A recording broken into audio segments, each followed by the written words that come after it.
Okay, so today I will be analysing the poem Rhyme of the Dead Self by A.R.D. Fairbairn.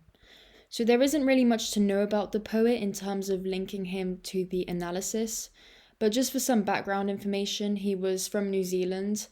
He was born in 1904 and died in 1957. The deeper meaning. So, the speaker of the poem destroys the person that he once was, and he does so without hesitation. He believes that he has transformed from being weak and insignificant to a stronger, more masculine human being. However, we are led to doubt whether this transformation is positive, despite what the speaker seems to think. So, this is the first stanza of the 3 stanza long poem. Tonight I have taken all that I was and strangled him pale, that lily-white lad. I have choked him with these my hands, these claws, catching him as he lay a-dreaming in his bed. So the colour lily white is symbolic of naivety and innocence. The naivety and cowardice is also seen in the diminutive lad. Already we get the sense that the speaker believes he is far superior to the person he used to be. And then we have the repetition of the pronoun him, and what this does is it further adds to the separation between who the speaker was and who he now is, as though his past self and present self aren't versions of himself, but completely different people. And then we have the synecdoche, which means part of something, which stands for a whole, and this is seen in clause.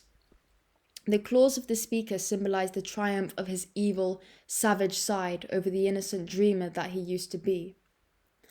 In the stanza, we also have 2 opposing lexical fields. We have the harsh, unforgiving diction of the murderer, as seen in the verbs strangled, catching, and choked. And this contrasts to the words to do with naive romantic failure, such as lily and dreaming. The second stanza. Then, chuckling, I dragged out his foolish brains that were full of pretty love tales, hey-ho the holly, and emptied them holus-bolus to the drains, those dreams of love, oh what ruinous folly. The speaker is chuckling, and the tone used here makes us picture a sort of madman, proud of an act that seems to involve the dispatch of his very own soul. There is dark humour here, as the speaker is gruesomely pulling out the brains of his past self, chuckling along as he does so. And dark humour is something that we see later on in this stanza. Then we have the use of allusion in Hey Ho the Holly, and this alludes to Shakespeare, and it also allows us to understand that this sudden bout of self-loathing was spurred by romantic failure. So the killing of his younger self while he sleeps and dreams represents his determination never to make such a mistake again. So never to fail romantically again. And then we have the ABAB rhyme scheme. This makes the stanza sound almost like a nursery rhyme. This is an effective way of emphasizing the gruesome image being described. Being forced to visualize such a grisly scene played out to the sound of a nursery song is the blackest of dark humor, and it's something that's used quite often in horror movies. The theme of childhood versus adulthood displayed in this stanza so far is also seen in the use of the childish idiom holus bolus. This denotes the meaning of all at once, but also connotes childish gullibility, which is what the speaker seems to see in the past lily-white lad that he once was. The third and final stanza. He is dead pale youth, and he shall not rise on the 3rd day or any other day.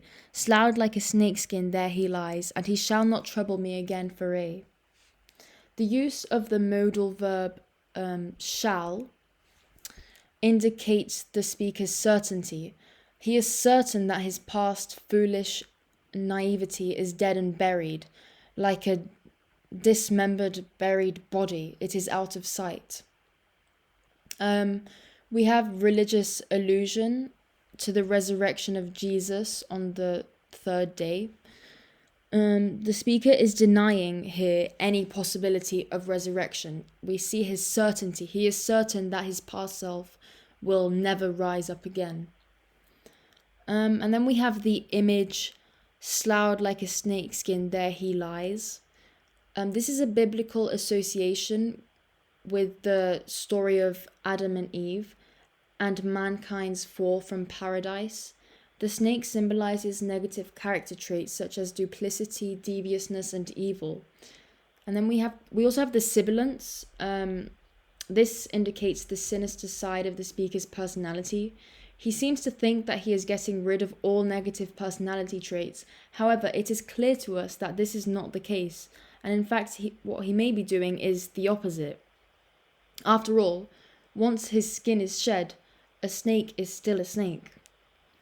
The full stop at the end of the poem adds to the sense of finality and the speaker's certainty that his past self will never rise up from the dead like some sort of biblical character. So now I've organized 3 topic areas which I would use when writing an essay on this poem.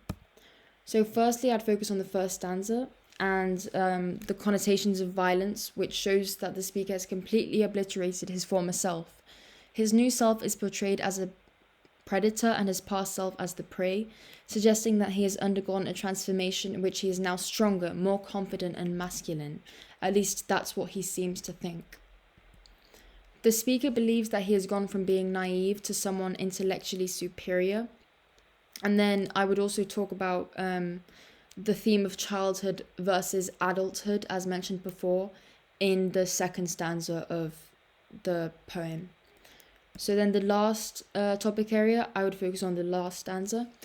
The speaker is certain that his transformation has been completed and he will never go back to being the pale lily-white lad that he once was. This is highlighted as he mocks the thought of this ever happening.